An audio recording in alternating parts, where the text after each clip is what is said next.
पूर्वी नव्हते फोन, नागरपंचमीचा आला सण तर आनंद होऊन जायचं मन. पूर्वीच्या माता मावल्या सासरवासनी राहायच्या, भाऊ येईन मुरळी तर खूपच वाट पाहायच्या. भाऊ यायचा मुरळी मन व्हायचं मोठं, त्या दिवशीचा आनंद मात नव्हता कुठं. भाऊ आला मुरळी तो पलंगावरती बसायचा, सासऱ्याला मान मग सासूबाईल पुसायचा.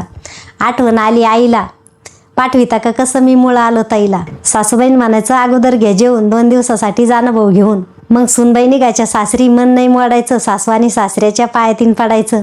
बैलगाडी असायची, बहीण गाडीत बसायची, मग राजा सर्जानं चालायचं. मायाप्रेमानं असं बहीण भावानं बोलायचं, तो मायाप्रेम यागळा इळ जायचा सगळा. मग ती माहेरी जायची, आईबापाला पाहायची, आईबापाला बोलायची, हंडा हंडा पाणी आई नाव घालायची. मग ते आले की ना आईबापापाशी बसावा, तो माहेरचा इसावा. मग मैत्रीण दिसायच्या, त्या खुशाली पुसायच्या.